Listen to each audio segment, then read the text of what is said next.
आप कब ऐसी हमें सामर्थ्य देंगे कि हम इस रहनी से वृंदावन में रहें? देखो, दिखावा के लिए ये नहीं है कि 4 दिन के लिए हम कोई दिखावा करें। वो बहिर्मुख साधक होता है जिसकी एक रहनी नहीं होती। आज हाथ में करवा है, कल कमंडल है, परसों कुछ नहीं। आज रज लगी हुई है, कल कुछ, ऐसे नहीं।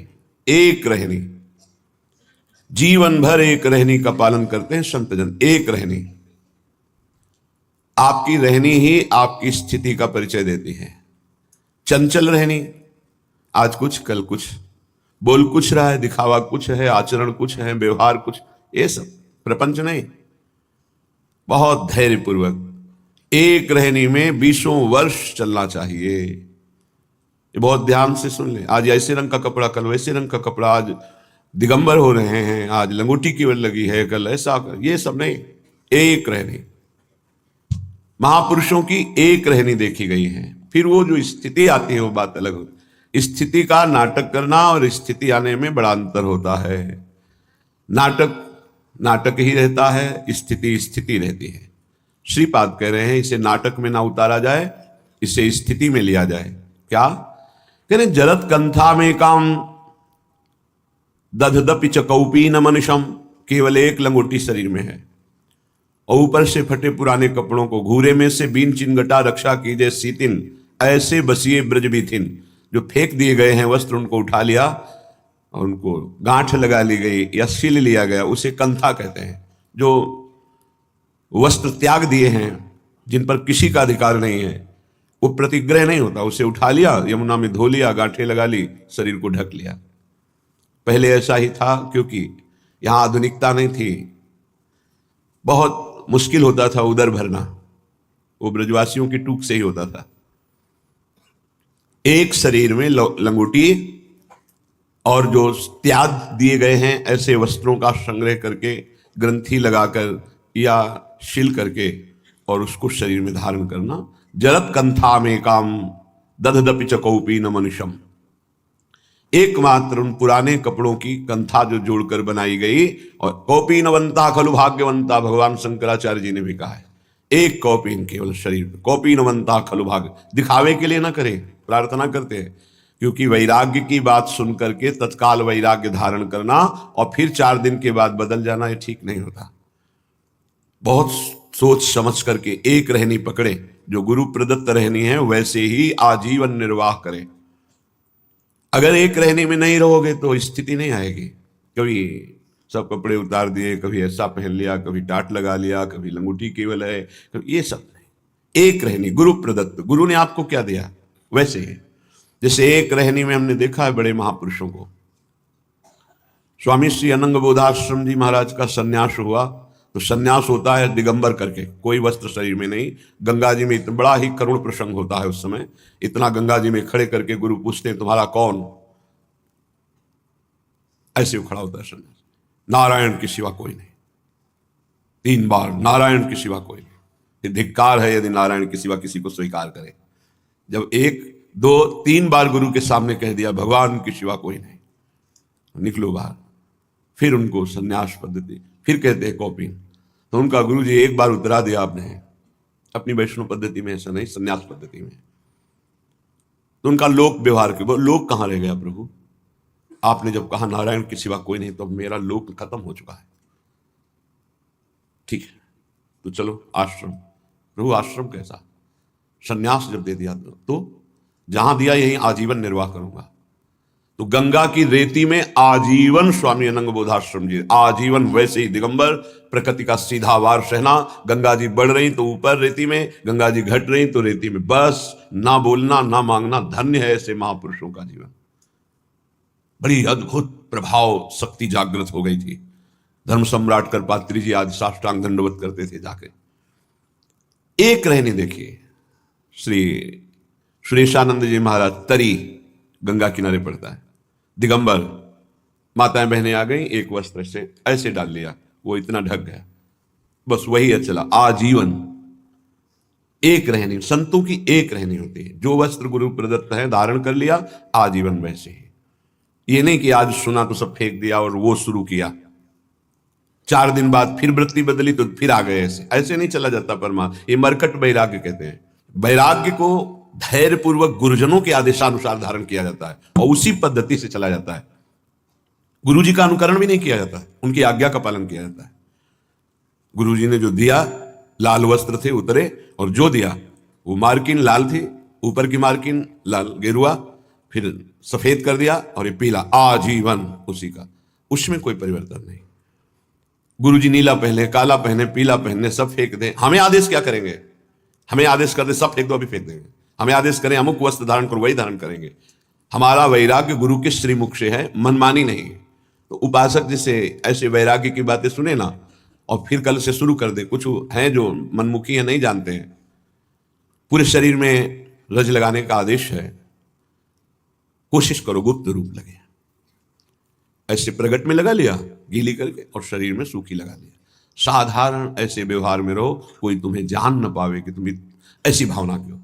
एक दिन स्टील का कमंड ले लिया, दूसरे दिन करवा ले लिया, तीसरे दिन लौकी ले ली, चौथे दिन नारियल का, ये सब मनमुखी बातें नहीं होनी चाहिए।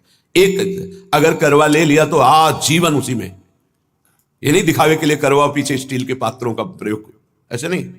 अगर जो जीवन में धारण किया आज जीवन, हमने संतों को देखा है, एक संत खप्पर रखते नारियल का, टोपी की तरह रख लिया और उसी को से मांग के पा लिया, उसी को फिर ऐसे रख लिया। क्या मस्ती संतों की।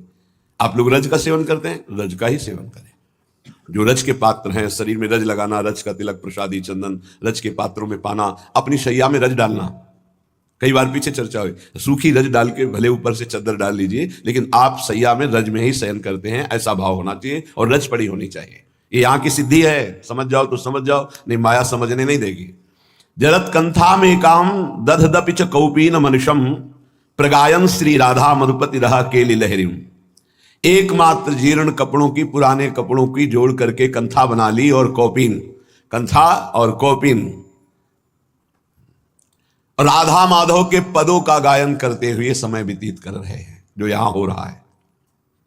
बहुत बड़ी बात है। प्रभु के नित्य विहार रस के जो पद गाए जाते, बहुत बड़ी बात है। प्रिया प्रीतम से बातें होने लगती है। एक स्थिति होती है, न नींद होती है, न जागृत होती है, न तंद्रा होती है। तंद्रा भी तमोगुण के अंतर्गत आती है, नींद भी तमोगुण के अंतर आते हैं, रजोगुण, जागृत, थोड़ा सात्विक भी इसमें। एक स्थिति होती त्रिगुणातीत, न सतोगुण, न रजोगुण, न तमोगुण, न जागृत, न स्वप्न, न सुषुप्ति, न तंद्रा। एक अद्भुत स्थिति है। प्रिया प्रीतम से बातें रहे, प्रिया प्रीतम से खेल रहे, ये पदों का प्रभाव होता है। मान लो, ये जो सुन रहे हो इसको पकड़ लो।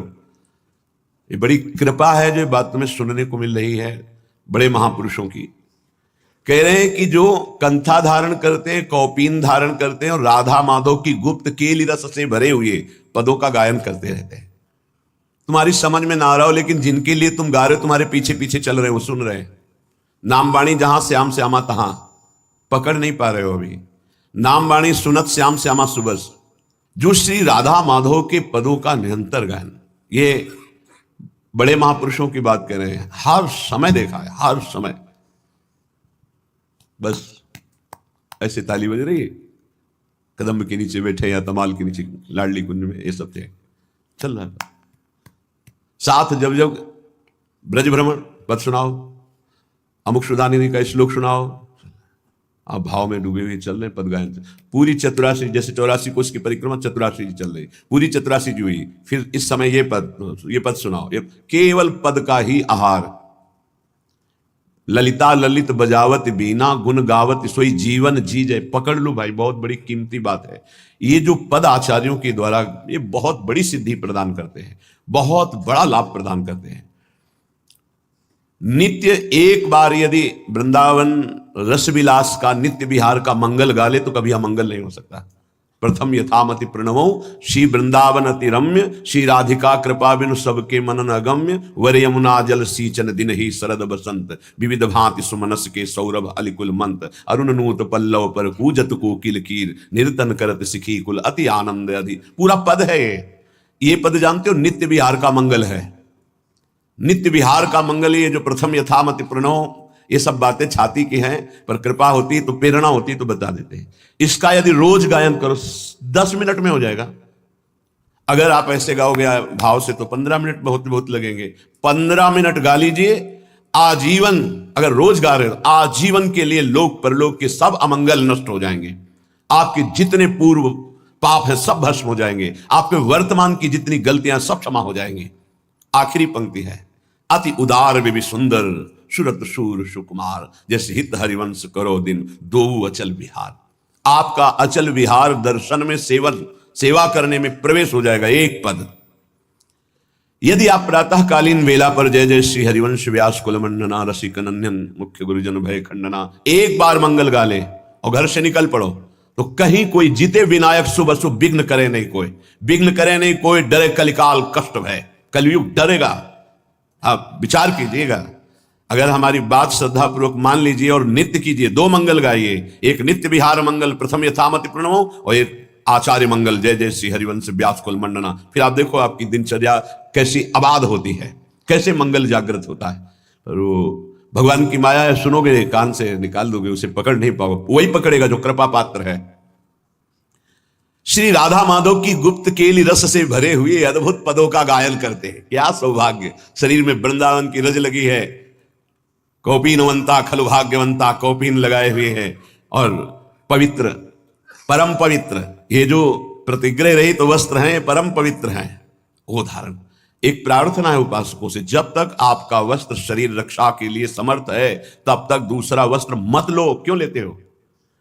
2 कौपीन 2 मार्किन नीचे पहनने के लिए, ऊपर के 2 वस्त्र बहुत, बस इसके अलावा बक्सा नहीं होना चाहिए कि तह लगा करके, नहीं, ये गलती ना होने पावे जीवन में। अगर विरक्त भाव में हो तो जितने से शरीर ढकता है और वो ढकने वाला कपड़ा जब तक नष्ट ना हो जाए, नष्ट ढकने की क्षमता नहीं रह गई, तब तक वस्त्र का परिवर्तन नहीं होना चाहिए। फट गया है तो गांठ मार लो, उससे शरीर ढके रहो। जरूरी थोड़ी कि तुम्हारे पास जो वस्तु तुम्हारे लिए है, नहीं, हम सेवक हैं, हमारे पास वस्तु आई उसका विस्तार से सबको जिसका अधिकारी उसको दे देते हैं।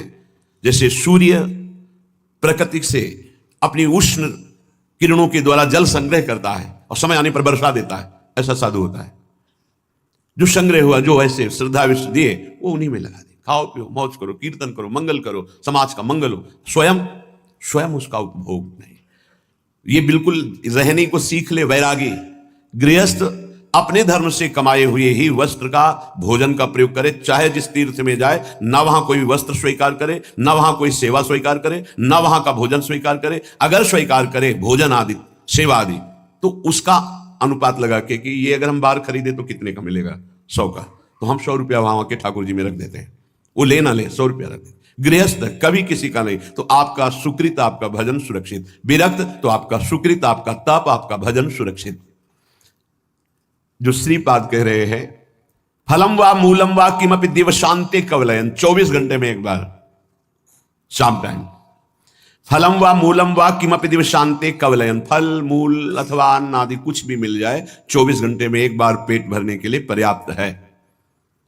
चलो श्री जी का प्रसाद 3 बार मिलता है, लेकिन प्रमाद स्थिति के लिए नहीं। अल्पाहार कीजिए और खूब भजन परायण रहिए। सच्ची मानिए, बड़ा धोखा होगा अपने साथ यदि हम खान पान सुख सुविधाओं को स्वीकार करके भजन न करें।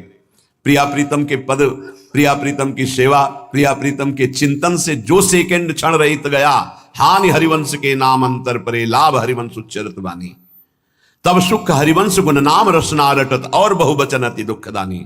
वाणी से निकले तो प्रिया प्रीतम के पद, प्रिया प्रीतम का नाम, प्रिया प्रीतम की बात, नहीं तो और बहुवचन अति दुखदानी। और कुछ बोलोगे फंस जाओगे, माया तुम्हारे चित्त को विक्षेप में डाल देगी। फलम वा मूलम वा किमपि दिव शांते कवलयन, सुन लो, स्थिति से चलना। बोले बंद आज से, अब 10-5 दिन समय के केवल पाएंगे, और शाम के इतना पाएंगे कि सुबह दोपहर शाम अगर तीनों पाते थे उससे ज्यादा, तो भी भजन नहीं होगा। ये भी बात समझ लो कि एक बार बैठ गए तो दबा के 3 बार वाला हिसाब पूरा कर लिया, तो अब उसके पचाने में पूरी जीवनी शक्ति लगेगी, भजन में नहीं लगेगी। इस संयम के लिए लिखा है। देखो, जब आपका ब्रह्मचर्य ठीक रहेगा तो ज्यादा मांग अंदर नहीं होती, क्योंकि पर्याप्त शरीर चलाने के लिए महान शक्ति ब्रह्मचर्य का संचय है। तो ज्यादा ये सब खत्म हो जाएगा आगे चल करके। अभी नए अवस्थाएं हैं तो ऐसी भावना हो भी सकती है अच्छे अच्छे पदार्थ खाने की, ऐसा होता है। पर आगे चल करके अगर हृदय से तुम पूछोगे क्या पाना चाहते हो, तो कुछ नहीं, कोई निर्णय ही नहीं निकल पाएगा। जो प्रारब्ध अनुसार भगवत प्रसाद मिल जाए उसे शरीर में डाल लिया। कदा निश्चय वृंदावन भूमि दशाम जीवनमयम, क्या मैं ऐसी रहनी से रह पाऊंगा वृंदावन में? कृपा करो हे प्रियालाल, ये फटे पुराने कपड़ों से शरीर ढक लूं, एक लंगोटी लगा लूं, रात दिन आपकी लीला गुणगान नाम कीर्तन करूं, 24 घंटे में एक बार जो कुछ मिल जाए उदर में डाल लूं, बस आपके धाम का अखंड आश्रय लिए इस तरह मैं जीवन व्यतीत करूं।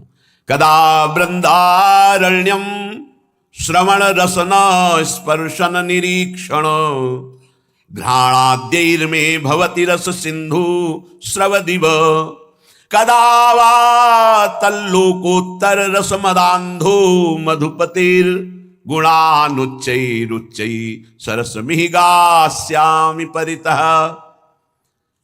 हे प्रिया प्रीतम, क्या कभी ऐसा होगा कि मैं वृंदावन की ही केवल बात सुनूं? प्रिया प्रीतम प्रेमी रसिक जन सिद्धांत वृंदावन, इसके सिवा मुझे अच्छा न लगे। मेरी श्रवणेन्द्री केवल भगवत संबंध की बातें सुने, बस। ये बड़े महान भागवतों के लक्षण होते हैं। बाल्यावस्था से ही महाभागवतों को यही रुचि प्रभु की कृपा से प्राप्त होती है। जितने बड़े महापुरुषों के चरित्र पढ़े तो बाल्यावस्था से वो भगवत चरित्रों का गायन, नाम कीर्तन, भगवत लीलाओं का अनुकरण, ये बाल्यावस्था से होता है। महाप्रभु हरिवंश चंद्र जी जब खेलते थे ना, तो अपने समवयस्क बालकों के साथ गोरे बालक को प्रिया जी बना देते, सावरे बालक को लालजू बना देते, दोनों को ऐसे श्रृंगार करते देववन में पत्तों और पुष्पों से, और फिर ऐसे फल ला करके भोग लगाते, आरती। ये खेल होता महाप्रभु का। कभी जैसे तमाल श्याम रंग है, गोरा रंग का कदम्ब है, तो दोनों की प्रियालाल की भावना में उनका श्रृंगार करते, उनकी बाल्यावस्था।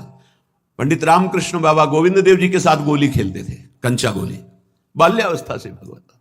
ये भगवत कृपा होती है।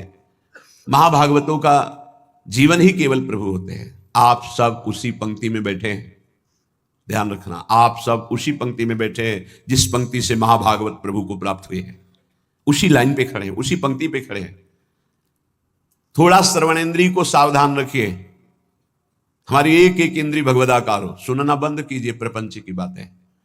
कान से केवल वृंदावन, प्रिया प्रीतम, भगवत चर्चा आदि। अगर आप गृहस्थ हैं, व्यवहार में हैं, तो उचित बात सुनिए, फिर राधा राधा, ना किसी की निंदा करिए, ना किसी की निंदा सुनिए। बहुत बढ़िया श्रवणेन्द्री हो जाएगी। रसन रसेंद्री, महत्पुरुषों की रहनी में हमारी दृष्टि कभी दूषित न हो जाए कि ये ऐसा। अपने को क्या करना है? अपनी रसेंद्री को देखना है। हम क्या करते हैं? सत्संग सुनकर दूसरों पर प्रयोग करने लगते हैं। ये बड़ी बहुत कठिन है, महापुरुषों को पहचान पाना बहुत कठिन है, बहुत कठिन है। श्री जी कृपा करते हैं तभी परिचय, सोई जाने जे देव जलाई, जानत तुम्हें तुम्हें हो जाए। बहुत बहुत कठिन है। इसलिए कह रहा हूं कि संग किया बड़े बड़े ज्ञानी ब्रह्मबोध महापुरुषों का, और बड़ी ऊंचाई में बड़ी कृपा हुई। ज्ञान की सबसे बड़ी ऊंचाई ब्रह्मबोध, और प्रेम की सबसे बड़ी ऊंचाई सहचरी भाव। दोनों जगह के महापुरुषों का हरि की कृपा से, शिव की कृपा से ये संयोग बैठा। रसन रसेंद्री केवल श्री जी के प्रसाद की अनन्य होनी चाहिए, बस। ये महापुरुषों में देखा है, केवल श्री जी को भोग लगाओ, बस। कई बार देखा है गुरुदेव भगवान को, जैसे ऐसे कोई महापुरुष प्रसाद है, सब कभी नहीं देखा। महाराज ऐसे रखते तो कभी नहीं। रसिक अनन्य, लाडली जू के अनन्य, बस। लाज तीन लोकन की न वेद को कहो करे, जाके बल में सब सो तोरी लोक वेद कुलकाली।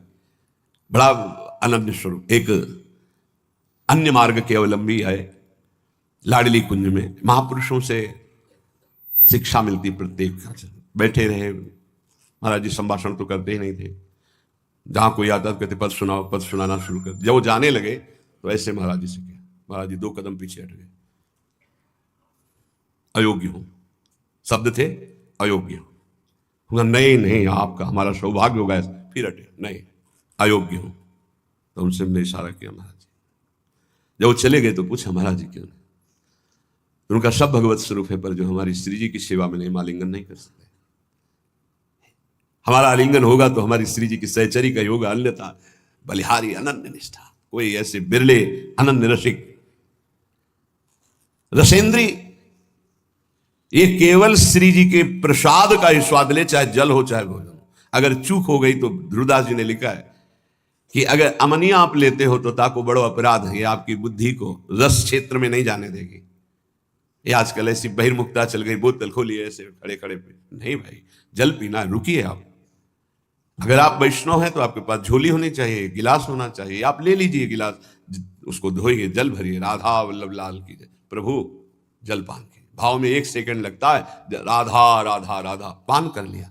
पानी भी बिना अर्पित किए हुए, बिना नाम लिए पानी। अपनी तो पद्धति है कि जब भोजन के लिए बैठते हैं तो पहले नाम कीर्तन होता है, फिर आचार्य गुरुजनों की जयकारा होती है, तब प्रसाद पाया जाता है। चलो आप लोग गृहस्थ हैं, इतना समय नहीं है, तो एक बार तो बोल दीजिए राधा वल्लभ लाल की जय और भगवद अर्पित कीजिए, फिर पाइए। अगर आप ऐसे प्रसाद पाएंगे तो आपकी रसेंद्री सार्थक हो जाएगी। नहीं, फंसाए है रसेंद्री, कितने घृणित हैं, शरीर के अंगों को खा रहे हैं। वो जिसे कहते हैं, फोड़ के देखो क्या लिबलिबा भरा है, दलित दुरा है, उसको खा रहे, कह रहे हैं हम बहुत बलवान हो जाएंगे। अध्यात्म बल बड़ा होता है या शरीर बल बड़ा होता है? जीत के दिखाओ काम क्रोध लोभ मोह मद मत्सर को। ये भक्षा भक्ष खाने वाले जीत के दिखाओ तो तुम्हें महावीर समझे। अगर कोई जीता है आज तक इन शत्रुओं पर तो अध्यात्म बल से जीता, शारीरिक बल से तो रौंद देंगे तुम्हें। क्या शारीरिक बल? जे गिर चरण दे हनुमंता, चले उसगा पाताल तुरंता, जिम अमोघ रघुपति करबाना, ये ही भांति चले हनुमाना। ये वीरता आती है नाम भगवान का निरंतर चल रहा, सात्विक भगवत पार्षद में अध्यात्म बल से। ये इधर उधर जीव जंतुओं को उबाल करके बेचारे बलहीन पशुओं को भक्षण करना, इन राक्षसी वृत्ति से थोड़ी बल आता है। अभी रसेंद्री की तृप्ति के लिए भाग रहे, कौन बना रहा है कोई मतलब नहीं है। होश में रसेंद्री को शासन में नहीं रखोगे, भजन नहीं होने वाला। इधर उधर के भोजन पाओगे, भजन नहीं। बहुत कीमती मनुष्य जीवन में भगवत साक्षात्कार कर लो। सत्संग हो रहा केवल अध्यात्म के लिए, मनोरंजन की कथाएं नहीं है। इंद्रियों को संयम में रखिए, बचिए ऐसे आहार से जिसको तुम जानते नहीं, परिचय नहीं है तुम्हारा, बनाने वाला कौन है जिसको पता नहीं। बहुत सावधान। हमें लगता है कि बहुत जानकारी से, पहले कहा जाता था पानी पियो छान के, गुरु करो जान के, ऐसे कहा। हमें अब लगता है उल्टा करना चाहिए, गुरु करो छान के, एक एक गुण अवगुण की छानबीन करो पूरी, और पानी पियो जान के। कौन है, कहाँ का है, कैसे आचरण का है, कौन सा पानी दे रहा है, कौन सी गिलास में दे रहा है, उसी में शराब पिया उसी में पानी दे रहा है, बहुत जानकारी करके। सच्ची मानिए आज जो भजन में उन्नति नहीं और उसका कारण खान पान विभाग है। रुचि ही नहीं हो सकती ऐसे अपवित्र भोजन करने वाले को भगवान में। मन मानी तुम खाओ पियो, तुम खूब नाम भगवदाकार वृत्ति चले, ऐसा नहीं हो सकता। सावधान। रसेंद्री को संभालिए खान पान विभाग। अगर आप प्रतिग्रह लेंगे और धनियों की चाटुकारिता करेंगे, रसेंद्री में रहेंगे तो बांटगिरी करेंगे, भगवत चरणारविंद की भक्ति नहीं होगी। एक बार देखा, भ्रमण करने में मतलब बहुत उपलब्धियां प्राप्त होती हैं। सेठ जी गिरदा लगाए तखत में बैठे मूंगफली खा रहे हैं, प्रवचन करता आके चौकी पे बैठे हैं, उनको सुना रहे हैं वो जी, बीच बीच में खोपड़ी। शास्त्र का अपमान और उसके प्रवचन का अपमान हो रहा है, और ये धनी केवल समझ पा नहीं रहा, इसकी दुर्गति पक्की है। कार्य हो रहा, भागवती दिखाई दे रहा है। अरे उसको ऊंचे पे बैठा, तू नीचे बैठ, हाथ जोड़कर एकाग्रता पूर्वक मौन होकर के इस अमृत का पान कर। लेकिन रजोगुण धन ऐश्वर्य, और वो मूर्खतावश समझ नहीं रहा कि केवल लिफाफा 2100 5000 का मिलेगा, और ऐसे आचरण। बहुत सावधान। ये सत्संग है। स्पर्श होता है सुखद दुखद या शरीर भोग, एक तो इंद्रिय का सुख होता है स्पर्श सुख। उपासक सावधान। स्पर्श सुख में जितने भी कोमल मुलायम वस्त्र हैं, इनको नहीं स्वीकार करना चाहिए जानबूझकर, वैरागी को। और गृहस्थ को अपने अर्थ के अनुसार सात्विक वस्त्र धारण करने चाहिए। विरक्त को ऐसा कोई भी बड़ा कीमती बड़ा सुखद, जितने से काम चल जाए उतने से, पक्का समझो। भगवान को प्राप्त करना है तो ये नियम बना लो, कम पैसे की चीज का प्रयोग करना, कम चीज का प्रयोग करना। जितने कम पैसे वाले से काम चल जाए उतने से अपने को चलाना, जरूरत पड़े तो दूसरे के लिए सुख संविधान कर देना, अपने वैसे ही रहना। स्पर्श सुख गृहस्थ में धर्म मर्यादा के अनुसार, विरक्त में पूरी लक्ष्मण रेखा के चाहिए। ये सुख सुविधाएं शरीर को कमजोर कर देती है, ध्यान रखना। जितना आप सुख सुविधा लोगे उतने कमजोर होते जाओगे। तपती हुई काशी की घाट की चट रात्रि भर तपती थी, उस पे शयन होता। अब नीचे का चला बिछा दिया, लंगोटी पहने पड़े, सुबह हुआ गए रस्सी घाट की तरफ, कुछ शौच स्नान किया, वही अचला लपेट लिया, विश्वनाथ जी के दर्शन। जितना प्रकृति का सीधा प्रयोग शरीर से सहोगे तास्ते तक शस्त्र भारत, वही परम पद का अधिकारी होता है। भाई स्पर्श सुख से बहुत कोमल कपड़ा उतार के फेंक, ऐसा कपड़ा पहन जो कम कीमत का हो, जो शरीर में सुखद न लगे, बहुत ही सिद्धों वाली नकल ना करे। साधक को शरीराभिमान जब तक नष्ट ना हो जाए तब तक ऐसा कोई वस्त्र, ऐसी बहुत कीमती, हाँ बहुत बढ़िया है। एक साधु के पास एक आर्मी के जवान थे, वो बढ़िया वो लाए थे स्वेटर, तो वो लाए स्वामी जी स्वेटर बहुत बढ़िया है, बोले टांग दे, तो टांग दिया कुटिया में। दूसरे दिन आए, स्वामी जी स्वेटर कैसा था? बोले बहुत बढ़िया। पहना नहीं? बोले बेटा बहुत बढ़िया, पहने कैसे? वो टांगा बहुत बढ़िया। 2-4 दिन लगातार आए, बोले स्वेटर उतार के ले बेटा है, हमारे बस का नहीं, तुम प्रेम से लाए थे इसलिए टांग दिया, हमारे बस का, हमारे पहनने का। चंदन का पलंग, चंदन का, संतों के पास ऐसा। राधा चरण दास जी 1 2 3, इस तीसरी पीढ़ी में, इधर से तीसरी पीढ़ी जो इस समय पूज्य श्री टटिया स्थान में महाराज जी विराजमान है, उनके बाद एक और उनके बाद जो उनके दर्शन किए, उनके समीप बैठे, उनकी कृपा हुई, श्री राधा चरण दास जी महाराज 2 पलंग लाए थे, एक मोहिनी ठाकुर के लिए। दूसरे दिन आज सुनना चाहते हैं, जो धनी मानी को देते ना, तो केवल भाटगिरी करवाना चाहते हैं। क्या सुनना? कैसा था महाराज? अरे बहुत बढ़िया, जिंदगी में हमने नहीं से देखा, ऐसा सुनना चाहते हो। क्यों? क्योंकि वो देहाभिमानी जन अपना यश कभी नहीं, साधु महात्मा जो भगवत मार्ग के प्रतीक है, भाटगिरी नहीं करते। आए दंडवत, जय जय। कैसा रहा पलंग महाराज? चंदन का है, बोले कल बताया था चंदन का है। अभी तो हमारे जो पूर्वाचार्य महांतर हैं, एक एक रात्रि वो शयन करेंगे भाव में, फिर 10 दिन बाद फिर आए। कैसा रहा महाराज? बोले अभी तो रखा, हम तो शयन किया नहीं, राधा चरण दास। फिर चले गए, फिर अगले दिन आए, अब तो महाराज शयन। कैसा रहा? वो कहलाना चाहते थे, अहो भाग्य, चंदन का पलंग। तो कहो रे लाओ, जो सेवक मैदान में डालो, केरोसिन डालो, आगे लगा दे, ऐसा रहा। और कहा दोबारा जो है चटिया स्थान में आप मत आना, राधा चरण दास जी महाराज। क्यों? ये संतों की रहनी। एक बार कोई बहुत बड़ी नृत्यांगना जो है गए, परिचय दिया गया कि अमुक हैं, बॉलीवुड में भी और ऐसे यहाँ के भी ऐसे। तो बोले नाचना चाहती हैं, तो बोले जानते हो किनकी सभा है? ये ललिता सखी की सभा है, जहाँ बिहारी जी नाचते। चल तुम्हारा कौन नाच देखेगा, जा यहाँ से। ऐसे भगा दिया। जो इस समय संसारी पुरुष जो है ना, साधुओं की भावना को नहीं समझते। यहां जब तक आप नाम जप नहीं करोगे, दैन्य नहीं होगे, तब तक आप श्री जी के सामने गा नहीं सकते। यहां जो गायन बजायन, अगर आप एक पद गा लिए हो ना, तो महारानी जी की बड़ी कृपा है। श्री जी का नाम नहीं, गुण नहीं चलो, ये नहीं। तो यहां स्पर्शन, श्रवणेन्द्री, रसेंद्री, ये बहुत ध्यान देने योग्य बात है कि अपने को अपनी महारानी जू, अपने लाल जू, बस दूसरी चर्चा नहीं। जो दैन्य होके आया रोवा वहां, तो हमने देखा यहां पास हो गया। अहम जरा सा किया, हाँ, जहां मान गुमान लकुटली ठारी डरपत कुंज बिहारी, वहां आप गा रहे हैं। ध्यान रखना, महारानी जू यहां विराजमान महारानी जू है। क्षणक घ्राणत देर में एक क्षण भी कोई सुगंध ऐसी मत सूंघना जो प्रियालाल को अर्पित ना हो। अभी आने लगेगा प्रियालाल के प्रति ठसक हमारे माई श्यामा जी को राज। ये कोई भी सुगंध श्री जी को अर्पित है? हाँ, ओ भाग्य, श्री जी को अर्पित नहीं है। नहीं, हमें नहीं ऐसी सुगंध सूंघनी जो हमारी प्रियाजू ने पहले स्वीकार ना किया हो। हमारी घ्राणेन्द्री पतिव्रत धर्म की तरह, रसेंद्री, श्रवणेन्द्री, वाकेंद्री, भवती रस सिंधु श्रवदिव, आहा, तब वो लोकोत्तर रस सिंधु में डूबेगा। ये बात समझ लीजिए, लोकोत्तर रस सिंधु में। कदावा तल्लोकोत्तर रसमदांधो मधुपतिर गुणानुच्चैरुच्चै सरसमि गास्यामि परितः।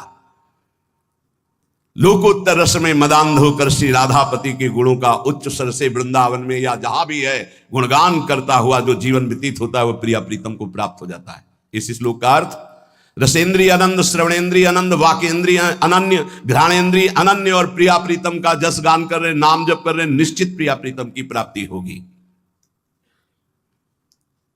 स्वानंद सच्चिद घन रूपता मतिरियावन्न वृंदावनवासी जंतुषु, थोड़ा सावधानी का है। तावत प्रविष्टोपि न तत्र विंदते ततोपराधात पदवीं परात्पराम। यदि कोई किसी अभिमान में आकर वृंदावनवासी का अपमान कर दे, तो चाहे जितना दान पुण्य और तीर्थ याटन और सब कुछ कर ले, ये अपराध उसकी दुर्गति करवा देगा। तावत प्रविष्टोपि न तत्र विंदते ततो पराधात पदवी परात पराम। अगर परात्पर पदवी पे भी पहुंचने की योग्यता है तो भी भ्रष्ट हो जाएगा। वैकुंठ से कोई वापस लौटा हो आज तक प्रमाण नहीं। पर सनकादि का अपराध करने के कारण जय विजय को 3 जन्म असुर योनि में लेना पड़ा। तो यह कह रहे हैं कि वृंदावन के कोई भी प्राणी का अपमान मत करना, ये सच्चिदानंद में है, प्रियालाल के लाडले हैं, इनका अपराध मत कर देना। यदि वृंदावन में अपराध कर दिया किसी वैष्णव का और कृपा पात्र हुए तो बच जाओगे। कैसे कृपा पात्र, वही दंड विधान हो जाएगा। नहीं कह रहे तावत प्रविष्टोपि न तत्र विंदते ततो पराधात पदवीं परात पराम।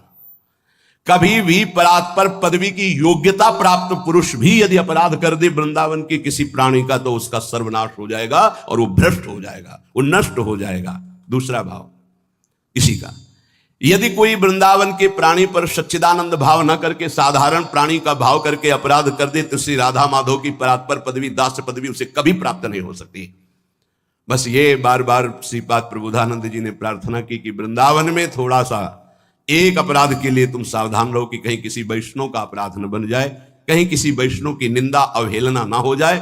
और तो जो अपराध बनेंगे वो तो जैसे मां अपने बच्चे की मलिनता को नहीं देखते, ऐसे वृंदावन ही प्रभाव सुनु अपनो ही गुण देत, जैसे बालक मलिन को मात गोद भर ले। पूज्यपाद श्री उड़िया बाबा जी महाराज। महाराज जी, भक्ति और प्रेम में क्या अंतर है? प्रश्न है, भक्ति और प्रेम में क्या अंतर है? तो जब तक किसी को ये याद रहे, बहुत ध्यान देने का विषय, किसी को याद रहता है कि मैं प्रभु की भक्ति कर रहा हूं तब तक भक्त, और जब ये याद न रहे कि मैं प्रभु की भक्ति कर रहा हूं और फिर हो रही है, तब वो प्रेमी। मैं का प्रेम में विस्मरण, जब मैं था तब हरि नहीं, अब हरि है मैं नाहि। इतना गाढ़ भगवदाकार वृत्ति कि मैं प्रभु का चिंतन कर रहा हूं, ये भी लय हो गया, तब वो प्रेमी। और जब तक मैं चिंतन साधन कर रहा हूं तब तक भक्त। भक्ति और मुक्ति में क्या अंतर है? भक्ति और प्रेम में अंतर सुना? भक्ति और मुक्ति में क्या अंतर है?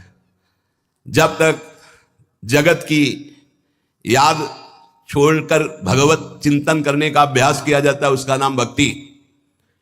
और जब जगत और भगवान दोनों का चिंतन रहित हो गया, ना भक्त जैसे भगवान का चिंतन करता है ऐसे ज्ञानी नहीं करता, चिंतन रहित स्थिति का नाम है मोक्ष पदवी। कोई चिंतन नहीं, ना सत चिंतन ना असत चिंतन, कोई चिंतन नहीं, चिंतन शून्य।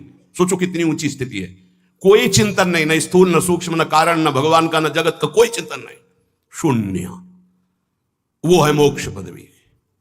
जैसे गाढ़ नींद में अज्ञान की धरा में, ऐसे ज्ञान की धरा में, वो जागृत में गाढ़ अवस्था में ऐसा कोई चिंतन नहीं जैसे गाढ़ नींद में। गाढ़ नींद शब्द इसलिए कि नींद में अगर गाढ़ावस्था नहीं हुई तो स्वप्नावस्था आ जाएगी, वो नहीं मानी जाएगी। जैसे गाढ़ नींद में सोया हुआ पुरुष, ऐसे ही शुद्ध बोध प्राप्त महात्मा रहता है, कोई स्फुरण नहीं, सत ना सत, न सोचती न कांक्षति, प्रसन्नात्मा, अखंड प्रसन्नता, वो मोक्ष पदवी। जो जगत का चिंतन छोड़कर भगवान के चिंतन का अभ्यास कर रहा है वो भक्त, और जिसका कोई चिंतन नहीं हो रहा है वो सच्चिदानंद में स्थित अपने स्वरूप में, वो मुक्त महापुरुष है। भक्ति और मोक्ष में ये अंतर है। उपासक भजन तो करता है पर आनंद का अनुभव क्यों नहीं होता? बाबा, इसका क्या कारण हो सकता है? बहुत बढ़िया प्रश्न है। पहला प्रश्न था भक्ति और प्रेम में क्या अंतर। मैं भगवान का भजन कर रहा हूं, ये भक्त, और मैं जब विस्मृत हो गया केवल भजन हो रहा है तो प्रेमी। भक्ति और मुक्ति में क्या अंतर? जो जगत चिंतन छोड़ने का प्रयास करके भगवान का चिंतन कर रहा है वो भक्त, जिसका ना जगत का चिंतन ना भगवान का चिंतन, स्वरूप में स्थित प्रसन्नात्मा, अखंड बोध स्वरूप, कोई स्फुरणा नहीं, वो मुक्त महापुरुष। अब प्रश्न है कि उपासक यदि भजन कर रहा है तो आनंद क्यों नहीं आ रहा? क्या कारण है? तो बोले इसका कारण है जगत का चिंतन। एक एक शब्द अनुभव के हैं। जब तक भोगों का चिंतन होगा, भोग क्रिया होगी, तब तक भगवदानंद नहीं मिलेगा। लिख ले इस बात को। क्या?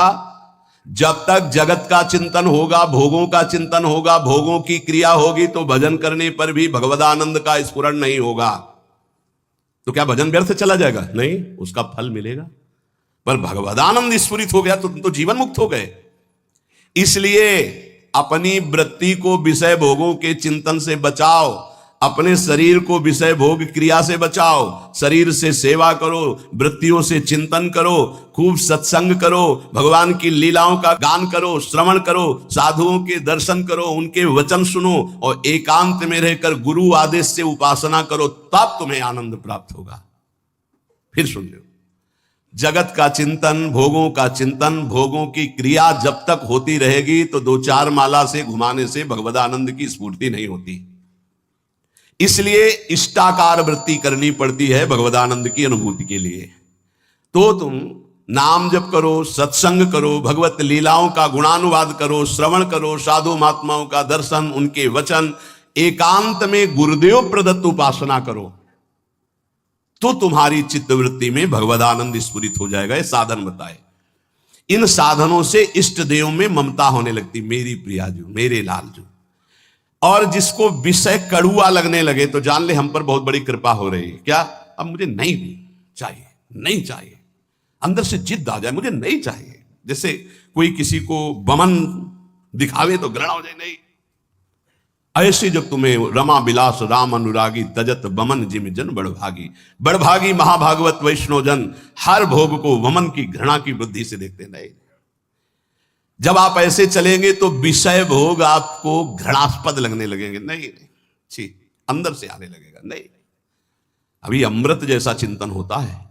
जब अमृत जैसा चिंतन प्रभु का हो और विष जैसा चिंतन संसार के भोगों का हो, ब्रह्मादिक के भोग सब विष सम लागतदायी, विष सम, जैसे बढ़िया खीर, रबड़ी, गुलाब जामुन सब बना रखा, कान में कोई विश्वास पात्र आदमी आके दे भाई हमें संशय है इसमें जहर मिलाया गया, अब एक कवल खा के दिखाओ, आप डर जाओगे। ऐसे ही महापुरुष कह रहे हैं हर विषय में आसक्ति रूपी जहर है, मत भोग, ये जहर जन्म जन्मांतर बढ़ता चला जाएगा। इष्ट देव की अनुभूति, रूप दर्शन, साक्षात्कार उसी को होता है जो विषयों के भोगों में ऐसी अरुचि हो जाती, विषवद, बमनवत, मलवत। ये उसी को होती है जो निरंतर नाम जप करता है, सत्संग सुनता है, भगवत लीला गुणानुवाद गायन करता है, श्रवण करता है, साधु दर्शन करता है, एकांत देश में गुरु प्रदत्त उपासना करता है।